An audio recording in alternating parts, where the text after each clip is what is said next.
Hi hello അസ്സലാമു അലൈക്കും welcome back to my channel. അപ്പോൾ എന്തൊക്കെയാണ് വിശേഷങ്ങൾ? എല്ലാ കൂട്ടുകാരും സുഖമായിരിക്കുന്നല്ലോ. അപ്പോൾ എല്ലാവർക്കും അഡ്വാൻസ്ഡ് ഹാപ്പി ക്രിസ്മസ് നേർന്നുകൊണ്ട് തന്നെ ഇന്നത്തെ എൻ്റെ വിശേഷങ്ങളിലേക്ക് കടക്കാം കേട്ടോ. അപ്പോൾ ഇത് ഞായറാഴ്ചത്തെ വ്ളോഗാണ് കേട്ടോ. ഞാനിപ്പോൾ എഡിറ്റ് ചെയ്ത് വോയിസ് കൊടുത്ത് അപ്ലോഡ് ചെയ്യാൻ പോകുന്നത്. കുറച്ച് തിരക്കുണ്ടായിരുന്നു, പിന്നെ വോയിസ് കൊടുക്കാനൊന്നും പറ്റിയായിരുന്നില്ല. അവിടെ എല്ലാവരും ഉള്ള കാരണം കൊണ്ട് അകച്ചൊക്കെ പുകയായിരുന്നു കേട്ടോ. അതുകൊണ്ട് തന്നെ വോയിസ് കൊടുക്കാനൊന്നും ടൈം കിട്ടിയിട്ടുണ്ടായിരുന്നില്ല. അപ്പോൾ ഇന്നിപ്പോൾ എല്ലാവരും പോയിട്ടുണ്ട്. ഇന്നലെ കാലത്ത് പോയതാണ് കേട്ടോ. അപ്പോൾ ഇന്നലെ എനിക്ക് വീഡിയോസ് ഇട്ടത് എനിക്കൊരു പണി കിട്ടി. വേറെ ഒന്നല്ല, അപ്ലോഡിങ്ങിന് ഇട്ടിട്ട് കറക്റ്റ് ടൈമിൽ അത് അപ്ലോഡിങ് ആയിട്ടുണ്ടായിരുന്നില്ല. പിന്നെ രാത്രിയാണ് ഞാൻ ടൈം സെറ്റ് ചെയ്ത് 8:30 ആയപ്പോഴാണ് വീഡിയോ ഇട്ടിട്ടുണ്ടായിരുന്നത്. കുറേ പേര് കണ്ട് സപ്പോർട്ട് ചെയ്തിട്ടുണ്ട് കേട്ടോ. അപ്പോൾ കാണാത്തവരുണ്ടെങ്കിൽ ആ വീഡിയോയും കൂടി ഒന്ന് പോയി കണ്ട് സപ്പോർട്ട് ചെയ്യണേ. അപ്പോൾ വോയിസ് കൊടുക്കുന്ന ടൈമിൽ ഇവിടെ തൊട്ടപ്പുറത്തെ വീട്ടിൽ ഇന്ന് മെയിൻ വർക്കാണ് കേട്ടോ നടക്കുന്നുണ്ട്. അപ്പോൾ അതുകൊണ്ട് അവിടുത്തെ തട്ടിലും മുട്ടലൊക്കെ കുറച്ചൊക്കെ കേൾക്കാം. എല്ലാവരും ഒന്ന് ക്ഷമിക്കണേ. രാവിലെ എണീറ്റ് വന്നപ്പോഴേക്കും ഉമ്മ ചായയൊക്കെ വെച്ചിട്ടുണ്ടായിരുന്നു കേട്ടോ. കുറച്ച് നേരം വൈകിട്ടുണ്ടായിരുന്നു എണീക്കുമ്പോൾ. അത്യാവശ്യം നേരം വൈകിട്ടുണ്ടായിരുന്നു. ഞങ്ങൾ തലേദിവസം നേരം വൈകിട്ടാണ് കിടന്നിട്ടുണ്ടായിരുന്നത്. പിറ്റേ ദിവസം എണീക്കുമ്പോൾ കുറച്ച് നേരം വൈകിട്ടുണ്ടായിരുന്നു. ഉമ്മ ഒന്ന് ചായയൊക്കെ വെച്ചിട്ടുണ്ടായിരുന്നു. അപ്പോൾ വേഗം പല്ലേച്ച് ചായ കൂടിയൊക്കെ കഴിഞ്ഞതിന് ശേഷം പിന്നെ ഞാൻ കിച്ചണിൽ കയറി മുട്ട പുഴുങ്ങിയിട്ടുണ്ട് കേട്ടോ. കുക്കറിലിട്ട് മുട്ട ഒന്ന് പുഴുങ്ങിയെടുത്തിട്ടുണ്ട്. മുട്ട റോസ്റ്റ് ഉണ്ടാക്കാമെന്ന് വിചാരിക്കുന്നത് കേട്ടോ. വേറെ ഒന്നുമല്ല, കുറച്ച് പൊറോട്ട ഇരിക്കുന്നുണ്ട്. ഇവർ കൊണ്ടുവന്ന പൊറോട്ട ഉണ്ടായിരുന്നു, ഉമ്മ വരുമ്പോൾ മേടിച്ചിട്ടുണ്ടായിരുന്നു. അപ്പോൾ ആ പൊറോട്ട കുറച്ച് ഇരിക്കുന്നുണ്ട്. അപ്പോൾ അതും ചൂടാക്കി എടുക്കാം, കുറച്ച് ബൂരി ഉണ്ടാക്കാമെന്ന് വിചാരിച്ചു കേട്ടോ. പക്ഷേ എനിക്കൊരു അബദ്ധം പറ്റി. ബൂരി ഉണ്ടാക്കുന്ന ടൈമിൽ ഞാൻ വെള്ളം വല്ലാണ്ട് അങ്ങോട്ട് തിളച്ച് പോയിട്ടുണ്ടായിരുന്നു കേട്ടോ. അപ്പോൾ അതിൽ കുറച്ച് പച്ചവെള്ളം ആഡ് ചെയ്തിട്ട് ഇളം ചൂടുള്ള വെള്ളമാക്കി എടുത്താൽ മതിയായിരുന്നു. ഞാനത് വർത്താനത്തിൽ അങ്ങോട്ട് ശ്രദ്ധിച്ചില്ല. പിന്നെ കുഴച്ചെടുത്ത് നമ്മൾ പരത്തി ബൂരിയൊക്കെ ഉണ്ടാക്കുന്ന സമയത്ത് എണ്ണ നന്നായി കുടിക്കുന്നുണ്ടായിരുന്നു കേട്ടോ. പിന്നെ ഞാൻ അധികം ഉണ്ടാക്കിയില്ല. പൊറോട്ട നോക്കിയപ്പോൾ അത്യാവശ്യം ഉണ്ടായിരുന്നു. അപ്പം ഞാനത് അവിടെ വെച്ച് സ്റ്റോപ്പ് ചെയ്തു. ബൂരി ആരും കഴിച്ചോന്ന് ചോദിച്ചു കഴിഞ്ഞിട്ടുണ്ടെങ്കിൽ കഴിച്ചിട്ടുണ്ടായിരുന്നില്ല കേട്ടോ. 2 ബൂരി പോയിട്ടുണ്ടായിരുന്നു. പിന്നെ ആരും ബൂരി കഴിച്ചിട്ടുണ്ടായിരുന്നില്ല. പിന്നെ എല്ലാവരും പൊറോട്ട കഴിച്ചിട്ടുണ്ടായിരുന്നു കേട്ടോ. രാവിലെ തന്നെ ആയ കാരണം അധികം പൊറോട്ടയും കഴിക്കില്ലല്ലോ, ഓരോ പൊറോട്ടയെ കഴിച്ചിട്ടുണ്ടായിരുന്നുള്ളൂ. പിന്നെ സബോളയൊക്കെ നന്നായിട്ട് വാട്ടിയെടുത്തിട്ടുണ്ട് കേട്ടോ മുട്ട റോസ്റ്റ് ഉണ്ടാക്കാനായിട്ട്. അപ്പോൾ അതവിടെ വെച്ച് ഞാൻ കുറച്ച് ഉപ്പൊക്കെ ഇട്ടിട്ട് അതവിടെ വാടാൻ വെച്ചിട്ടാണ് ഇവിടെ ബൂരിക്കുള്ളത് പണി തുടങ്ങിയത് കേട്ടോ. പിന്നെ മുട്ട റോസ്റ്റ് ഉണ്ടാക്കുന്നതൊന്നും വീഡിയോസ് മൊത്തത്തിൽ ഞാൻ എടുത്തിട്ടൊന്നുമില്ല കേട്ടോ. എല്ലാ വീഡിയോയിലും നമ്മൾ മുട്ട റോസ്റ്റും ചിക്കൻ കറിയൊക്കെ ഇങ്ങനെ കാണുമ്പോൾ എല്ലാവരും വിചാരിക്കും ഇത് എന്നും കാണിച്ച് തന്നെയാണല്ലോ ഇന്നും കാണിക്കുന്നത്, എന്തിനാ പിന്നെ ഞങ്ങളെ മടുപ്പിക്കുന്നത്. വീഡിയോ ഇപ്പോൾ കുറച്ച് പേരെങ്കിലും കണ്ടു പോകുന്നുണ്ട്, അവരെയും കൂടി മടുപ്പിക്കണ്ടല്ലോ എന്ന് വിചാരിച്ചിട്ടാണ് കേട്ടോ. അങ്ങനെ ഇപ്പോൾ മുട്ട റോസ്റ്റ് അവിടെ റെഡിയാക്കി വെച്ചിട്ടുണ്ട്. പിന്നെ എണ്ണ ചൂടാക്കാനായിട്ട് വെച്ചിട്ടുണ്ട്. ഇനി നമുക്ക് ബൂരി അങ്ങോട്ട് ഉണ്ടാക്കിയെടുക്കാം കേട്ടോ. പിന്നെ 2 ദിവസം മുമ്പത്തെ ഒരു വീഡിയോയിൽ ഞാൻ ചപ്പാത്തി ഉണ്ടാക്കിയപ്പോൾ നല്ല നല്ല കമൻറ്റുകൾ വന്നിട്ടുണ്ടായിരുന്നു കേട്ടോ. എനിക്കിങ്ങനെ ചപ്പാത്തി വരത്താൻ അറിയില്ല, നല്ല ഷേപ്പിൽ കിട്ടുന്നുണ്ട് എന്നൊക്കെ. വേറെ ഒന്നല്ല, ഞാൻ ചെറുപ്പം തൊട്ട് തുടങ്ങിയിട്ടുള്ളതാണ് കേട്ടോ ഈ കുക്കിംഗ് പണിയൊക്കെ. അതുകൊണ്ട് തന്നെ ചപ്പാത്തി ഉണ്ടാക്കാനൊക്കെ എനിക്ക് സിമ്പിളായിട്ടുള്ള കാര്യമാണ്. ചപ്പാത്തി ആയാലും പൂരിയൊക്കെ ആയാലും അങ്ങനെ ഇഷ്ടമുള്ള പലഹാരങ്ങളാണ് നമ്മൾ കൂടുതലായിട്ട് അതിലേക്ക് അങ്ങോട്ട് മെയിനായിട്ട് നമ്മൾ കോൺസെൻട്രേഷൻ കൊടുക്കുക. പറയാനും കിട്ടുന്നില്ലല്ലോ, നാക്ക് കൊടുക്കുന്നുണ്ട്. അല്ലെങ്കിൽ തന്നെ എൻ്റെ വീഡിയോയിൽ എല്ലാവരും പറയുന്നൊരു കാര്യമാണിത്. അങ്ങനെ ബൂരി അവിടെ റെഡി ആയിട്ടുണ്ട് കേട്ടോ. ബൂരി റെഡി ആയിക്കൊണ്ടിരിക്കുന്നു.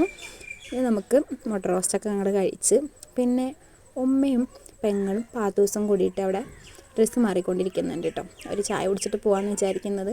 തൊട്ടടുത്ത് തന്നെ ഇവിടെ ഉമ്മയുടെ ആങ്ങള താമസിക്കുന്നുണ്ട് കേട്ടോ. അപ്പോൾ മാമായുടെ അടുത്തേക്ക് അമ്മായിയുടെ അടുത്തേക്ക് ഒന്ന് പോയിട്ട് വരണം എന്ന് പറഞ്ഞിട്ട് അങ്ങനെ നിൽക്കുന്നുണ്ട്. അത് കഴിഞ്ഞിട്ട് വേണം ഞങ്ങൾക്ക് തൃശ്ശൂർ വരെ ഒന്ന് പോകാനായിട്ട്. പെങ്ങളുടെ ഫ്രണ്ട്സ് കുറച്ച് പേര് വരുന്നുണ്ട് കേട്ടോ. അവർക്ക് അവിടെ അമ്പലത്തിൽ എന്തോ പരിപാടി ഉണ്ട്. നമ്മുടെ ഇവിടുത്തെ അമ്പലത്തിൽ ഞാൻ പ്രോഗ്രാം വീഡിയോ ഇട്ടിട്ടുണ്ടായിരുന്നില്ല, അതുപോലെ തന്നെ അവിടെ അമ്പലത്തിലും പരിപാടി നടക്കുന്നുണ്ട്. അപ്പോൾ അതിന് വേണ്ടിയിട്ട് ഒരു 40-42 പേർക്ക് അങ്ങോട്ട് ബ്ലൗസ് തുണി എടുക്കണം. ഒരേപോലത്തെ സെറ്റ് മുണ്ട് എടുക്കാനാണ്. അപ്പോൾ അതിലേക്ക് ഒരേപോലത്തെ ബ്ലൗസ് തുണിയും വേണം. അപ്പോൾ അതെടുക്കണം. അപ്പോൾ കൂടുതലായിട്ട് എടുക്കുമ്പോൾ ഇവിടെ തൃശ്ശൂർ വന്ന് എടുക്കാമെന്ന് വെച്ചിട്ട് അവർ കഴിഞ്ഞ വർഷം ഇവിടെ തൃശ്ശൂർ വന്നിട്ട് തന്നെയാണ് എടുത്തത് കേട്ടോ. അപ്പോൾ അങ്ങനെ വരണം എന്ന് പറഞ്ഞിട്ട് നിൽക്കുന്നുണ്ട്. അപ്പോൾ അവർ 2 മണി 3 മണിയാകുമ്പോഴേക്കും അവർ തൃശ്ശൂരെത്തും. അപ്പോഴേക്കും പെങ്ങൾ അമ്മായിയുടെ അവിടേക്ക് പോയിട്ട് ഇങ്ങോട്ട് വരും. അപ്പോൾ ഞാനും പെങ്ങളും കൂടി മാത്രം പോകാമെന്നുള്ള പ്ലാനിങ്ങിലായിരുന്നു. അപ്പോൾ അത് സാധ്യമൊക്കെ ഇല്ല എന്നൊക്കെ പറഞ്ഞു കേട്ടോ. പിന്നെ കുറേ കഴിഞ്ഞ് ഡ്രസ്സൊക്കെ മാറിയപ്പോൾ ആളുടെ ശീലയൊക്കെ മാറി തുടങ്ങി. ഞാനും വരുന്നുണ്ട് എന്നായിട്ടോ. അങ്ങനെ മുട്ട റോസ്റ്റ് ആയിട്ടുണ്ട്, പൊറോട്ടയൊക്കെ ആയി. അതൊക്കെ ഒന്ന് ചൂടാക്കി കൊടുത്ത് എല്ലാവരും ഭക്ഷണമൊക്കെ കഴിച്ചു കേട്ടോ. അവർ പോയിട്ടുണ്ട്. അപ്പോൾ അവർ വരുമ്പോഴേക്കും ഞാൻ എൻ്റെ കുളിയൊക്കെ കഴിഞ്ഞു. പിന്നെ ഞാൻ കുറച്ച് മധുരക്കിഴങ്ങ് ഉണ്ടായത് എനിക്ക് വേണ്ടി മേടിച്ചതായിരുന്നു കേട്ടോ. പിന്നെ ഇവർ വന്നപ്പോൾ കടയിൽ പോയപ്പോൾ മധുരക്കിഴങ്ങ് കിട്ടിയില്ല. അപ്പോൾ അതൊന്നും ഞാൻ അവിടെ പുഴുങ്ങി വെച്ചിട്ടുണ്ട്. പിന്നെ സുഡാപ്പി അവിടെ ഇരുന്ന് കളിക്കുന്നുണ്ട് കേട്ടോ. ഇത് പെങ്ങളുടെ 2ാമത്തെ കുട്ടിയാണ്. ആളിവിടെ ഇരുന്നിട്ട് ഫോണിൽ നോക്കിയിരിക്കുന്നത്, നേരം പോണില്ല എന്ന് പറഞ്ഞിട്ട്. സുഡാപ്പിയാണെങ്കിൽ TV കൊടുക്കുന്നുമില്ല. അവൻ TV നോക്കുന്നില്ലെങ്കിലും അവന് TV അവിടെ ഓണാക്കി ഇടണം. അങ്ങനെ പിന്നെ ആളവിടെ കുറച്ച് നേരം അവിടെ വന്നിരുന്നു. പിന്നെ ഞാൻ അതേ പരിപ്പ് കുറച്ച് ഉച്ചയ്ക്കുള്ളത് കുറച്ച് പരിപ്പ് കുത്തി കാച്ചാന്ന് വിചാരിക്കുന്നുണ്ട്. ഇനിയിപ്പോൾ അവർ വരുമ്പോഴേക്കും അതും കൂടി അങ്ങോട്ട് കഴിഞ്ഞ് കഴിഞ്ഞിട്ടുണ്ടെങ്കിൽ പിന്നെ അവർ വന്ന് ഫുഡൊക്കെ കഴിച്ചിട്ട് അങ്ങനെ തൃശ്ശൂർക്ക് പോകാമെന്നുള്ള പ്ലാനിങ്ങിലാണ് കേട്ടോ നിൽക്കുന്നത്. പിന്നെ പരിപ്പ് വേവിച്ച് വെച്ചിട്ടുണ്ട്. അപ്പോൾ ഞാനിത് കുറച്ച് ചട്ടിയിൽ വെളിച്ചെണ്ണ ഒഴിച്ചു, ചെറിയ ഉള്ളി വെളുത്തുള്ളി ഒന്ന് ചതച്ച് അതും കൂടി ചേർത്ത് കൊടുത്തിട്ടുണ്ട്. പിന്നെ കുറച്ച് കറിവേപ്പിലയും കൂടി ചേർത്ത് കൊടുക്കുന്നുണ്ട് കേട്ടോ. നന്നായിട്ട് അങ്ങോട്ട് മിക്സ് ചെയ്ത് വഴറ്റി അങ്ങോട്ട് എടുക്കാം. പിന്നെ ഞാൻ അതിലേക്ക് മുളക് പൊടിയാണ് കേട്ടോ ആഡ് ചെയ്ത് കൊടുക്കുന്നത്. മറ്റേ ക്രഷ്ഡ് ചില്ലി ഉണ്ടെങ്കിൽ അത് ആഡ് ചെയ്ത് കൊടുക്കാറാണ് പതിവ്. പക്ഷേ ഇതിപ്പോൾ കഴിഞ്ഞിരിക്കുകയായിരുന്നു. പിന്നെ എൻ്റെ കയ്യിൽ വറ്റൽമുളക് അങ്ങനെ ഞങ്ങൾ മുഴുവനോട് കൂടിയുള്ളത്. പിന്നെ അത് ഒടിച്ചിട്ടാലും എനിക്ക് അങ്ങനെ ഇടുമ്പോൾ എന്തോ ഒരു ടേസ്റ്റ് കിട്ടുന്നില്ല കേട്ടോ. പിന്നെ കുറേ കഴിയുമ്പോൾ എന്താണെന്ന് വെച്ചിട്ടുണ്ടെങ്കിൽ ആ മുളകുമെന്ന് ഇങ്ങനെ ഇറങ്ങി വന്നിട്ട് നല്ല എരിവും വരും. കുറേ കഴിയുമ്പോൾ കറി അങ്ങനെ ഇരിക്കുമ്പോൾ പിന്നെ മക്കൾ കഴിക്കാറില്ല. ഒരു പ്രാവശ്യം ചെയ്തിട്ട് അങ്ങനെ ഒരു പണി കിട്ടിയിട്ടുണ്ട് കേട്ടോ. നമുക്ക് അളവ് അറിയുന്നില്ല. മറ്റേന്ന് വെച്ചിട്ടുണ്ടെങ്കിൽ നമ്മൾ 1 ടീസ്പൂൺ 1.5 ടീസ്പൂൺ ഇട്ട് കൊടുക്കാം, നമുക്ക് കറക്റ്റ് അളവായിരിക്കും. അങ്ങനെ അതൊക്കെ ഒന്ന് വാട്ടിയെടുത്തതിന് ശേഷം ഞാൻ പരിപ്പ് വേവിച്ചതും കൂടി ചേർത്ത് കൊടുത്തിട്ടുണ്ട്. ഇനി നന്നായി തിളച്ചതിന് ശേഷം ഞാൻ ഗ്യാസ് അവിടെ ഓഫ് ചെയ്ത് വെച്ചു. മധുരക്കിഴങ്ങ് ഞാൻ എന്തായാലും ഒരെണ്ണം കഴിക്കട്ടെ, ആഗ്രഹിച്ച് മേടിച്ചതല്ലേ വെച്ചിട്ട് അങ്ങനെ ഒരു മധുരക്കിഴങ്ങ് എടുത്ത് അങ്ങനെ കഴിച്ചു കേട്ടോ. പിന്നെ അവർ വന്നപ്പോൾ ഭക്ഷണമൊക്കെ കഴിച്ച് അങ്ങനെ ഞങ്ങൾ ഓട്ടോറിക്ഷയിൽ തൃശ്ശൂർ വരെ പോവാണ് കേട്ടോ. തൃശ്ശൂർ പോയി ഇനി അവരുടെ കൂടെ ഇങ്ങനെ നടക്കാം, എനിക്ക് വീഡിയോസ് എടുക്കാം, അവർക്ക് അവരുടെ പരിപാടികളും ചെയ്യാമെന്ന് വെച്ചിട്ട് അങ്ങനെ ഇറങ്ങിയതാണ് കേട്ടോ. പിന്നെ ഞാൻ പറഞ്ഞിട്ടുണ്ടായിരുന്നു ഞാൻ വരുന്നില്ല എന്നൊക്കെ പറഞ്ഞു കേട്ടോ. വെയിലൊക്കെ ആയപ്പോൾ പാത്തൂസും വരുന്നുണ്ട് എന്ന് പറഞ്ഞപ്പോൾ ഒറ്റയ്ക്ക് പോകാമെന്ന് വെച്ചപ്പോൾ ഞാൻ ഓക്കെ പറഞ്ഞായിരുന്നു. പിന്നെ പാത്തൂസും വരുന്നുണ്ട് എന്ന് പറഞ്ഞപ്പോൾ ഞാൻ പറഞ്ഞു, ഈ വെയിലും കൊണ്ട് പോയി കഴിഞ്ഞിട്ടുണ്ടെങ്കിൽ അല്ലെങ്കിൽ അവൾക്ക് ചുമയൊക്കെ ഉണ്ട്, ഇനിയിപ്പോൾ തൊണ്ടവേദനയൊക്കെ വരിക എന്നുള്ളൊരു പേടിയുണ്ടായിരുന്നു. പിന്നെ എന്തായാലും ഇറങ്ങിയതല്ലേ, നാത്തൂന് ഒറ്റയ്ക്ക് പോകേണ്ട വെച്ചിട്ട് അങ്ങനെ ഞാനും കൂടി ഇറങ്ങിയതാണ് കേട്ടോ. പിന്നെ തൃശ്ശൂർ എത്തിയപ്പോൾ അത്യാവശ്യം നല്ല തിരക്കുണ്ടായിരുന്നു കേട്ടോ. ക്രിസ്മസ് തന്നെ ആയ കാരണം കൊണ്ട് പിന്നെ എല്ലാ കടകളിലും ഡ്രസ്സിൻ്റെ ഒരു ഘോഷയാത്രയായിരുന്നു കേട്ടോ. ഏത് കടയിൽ നോക്കിയാലും ചുവപ്പ് ഡ്രസ്സും വെള്ള ഡ്രസ്സും അത് മാത്രമായിരുന്നു കേട്ടോ കൂടുതൽ. പിന്നെ ക്രിസ്മസിനോട് അനുബന്ധിച്ച് മാത്രമല്ല, അല്ലാണ്ട് പുതുതായിട്ടും നമ്മുടെ തൃശ്ശൂർ ഇങ്ങനെയാണ് കേട്ടോ. സംഭവങ്ങൾ ഇങ്ങനെ ഫുട്പാത്തിൽ ഇങ്ങനെ നിരത്തി വെക്കും. പക്ഷേ ഈ സംഭവം ഉണ്ടായിരുന്നില്ല കേട്ടോ. ഇത് നമ്മൾ സാധാരണ വരുമ്പോൾ ഉണ്ടാവാറില്ല, ഞായറാഴ്ച ദിവസങ്ങൾ മാത്രമേ ഉണ്ടാവുള്ളൂ. ഇതിപ്പോൾ മാലബൾബും സ്റ്റാറൊക്കെ കൊണ്ടുവന്ന് ക്രിസ്മസ് ആയ കാരണം കൊണ്ട് വെച്ചിട്ടുള്ളതാണ് കേട്ടോ. പിന്നെ ഞങ്ങൾ ക്യൂനിലേക്കാണ് കയറിയത്. അവിടെയാണ് കേട്ടോ ബ്ലൗസ് തുണി എടുക്കുന്നത്. അവിടെ കയറിയപ്പോൾ അജറക്കിൻ്റെ കുറേ മെറ്റീരിയൽസൊക്കെ കണ്ടു കേട്ടോ, വെറൈറ്റി ഒക്കെ ഉണ്ടായിരുന്നു. പിന്നെ ഞാൻ അധികം അതിലേക്ക് നോക്കാൻ പോയില്ല, വേറെ ഒന്നും നമ്മുടെ കയ്യിൽ കാശുണ്ടായിട്ട് നമ്മൾ നോക്കിയിട്ട് കാര്യമുള്ളൂ. അങ്ങനെ അവരൊക്കെ വന്നിട്ടുണ്ട്. അപ്പോൾ അവരെ വീഡിയോസ് എനിക്ക് ആ സമയത്ത് എടുക്കാൻ പറ്റിയിട്ടുണ്ട്. ഞാൻ എന്തായാലും അവരെ കാണിക്കുന്നുണ്ട് കേട്ടോ, വീഡിയോയിൽ ഇടയ്ക്ക് കാണിക്കുന്നുണ്ട്. പിന്നെ അവർ മെറ്റീരിയൽസൊക്കെ നോക്കിക്കൊണ്ടിരിക്കുന്നുണ്ട്. അതിൻ്റെ ഇടയിൽ ഞാനും ഒന്ന് വന്ന് ജസ്റ്റ് നോക്കുകയൊക്കെ ചെയ്തു കേട്ടോ. പിന്നെ അത് കഴിഞ്ഞപ്പോൾ അവരവിടെ സെലക്ട് ചെയ്ത് ഒരു കളർ അവിടെ സെലക്ട് ചെയ്ത് വെച്ചിട്ടുണ്ട്. ഈ കാണുന്നത് ആരാന്നറിയോ? ഇവർ 3 പേരാണ് കേട്ടോ, പെങ്ങളുടെ ഫ്രണ്ട്സ് എന്ന് പറയുന്നത്. അവർ 3 പേരും ഈ കാണുന്ന ഈ പിങ്ക് ചുരിദാർ ഇട്ടിട്ടില്ലേ, അതാണ് നമ്മുടെ ഒറ്റപ്പാലം വാണിയംകുളത്തെ പഞ്ചായത്ത് മെമ്പറാണ് കേട്ടോ. പഞ്ചായത്ത് മെമ്പറാണെന്ന് പറഞ്ഞിട്ട് കാര്യമൊന്നുമില്ല കേട്ടോ. ആൾ നല്ല ഫ്രണ്ട്ലിയാണ്. അതുപോലെ തന്നെ എന്ത് കാര്യങ്ങൾക്കായാലും നമ്മൾ വിളിച്ചു കഴിഞ്ഞാൽ ഓടി വരും. പെങ്ങളുടെ വീട്ടിലായാലും എല്ലാ കാര്യങ്ങൾക്കും ആൾ തന്നെയാണ് കേട്ടോ ഹെൽപ്പും കാര്യങ്ങളൊക്കെ ചെയ്തു കൊടുക്കുന്നത്. പിന്നെ ഞാൻ വേറൊരാളും കൂടി കാണിച്ചു തരാം, അത് കുറച്ച് കഴിഞ്ഞിട്ട് പറയാം കേട്ടോ. ആളെ കാണിക്കുമ്പോൾ ഞാൻ അയാളുടെ കാര്യം പറയാം. അങ്ങനെ പുത്തമ്പള്ളി കാണാനായിട്ട് വന്നതാണ് കേട്ടോ. അവർക്കൊരു ആഗ്രഹം ഉണ്ടായിരുന്നു പുത്തമ്പള്ളിയുടെ ഉള്ളിൽ കയറണമെന്ന്. ഈ 13 വർഷമായിട്ട് ഞാൻ തൃശ്ശൂർ വന്ന് പുത്തമ്പള്ളിയുടെ മുമ്പിൽ കൂടെ പോയാലും ഇന്നേ വരെ ഞാൻ പുത്തമ്പള്ളിയുടെ ഉള്ളിൽ കയറിയിട്ടില്ല കേട്ടോ. ഇന്നാണ് ഇപ്പോൾ അത് ആദ്യമായിട്ട് പുത്തമ്പള്ളിയുടെ ഉള്ളിലേക്ക് കയറുന്നത്.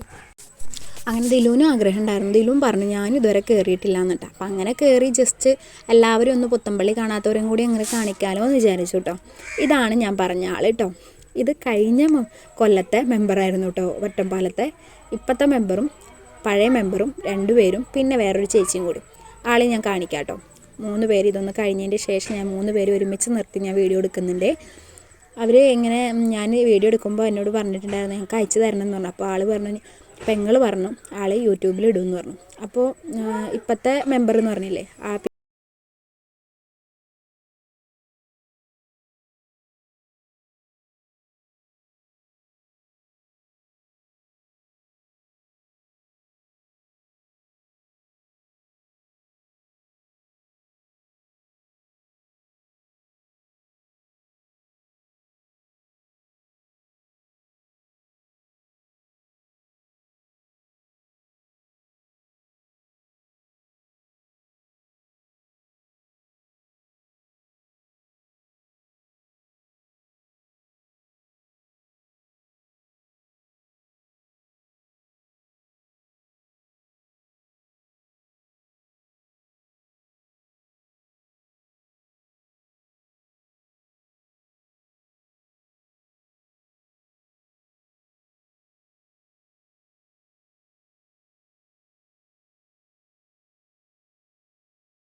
അതൊക്കെ പിന്നീട് നമുക്ക് കാണാം.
ഞാൻ അതൊന്നും മൈൻഡ്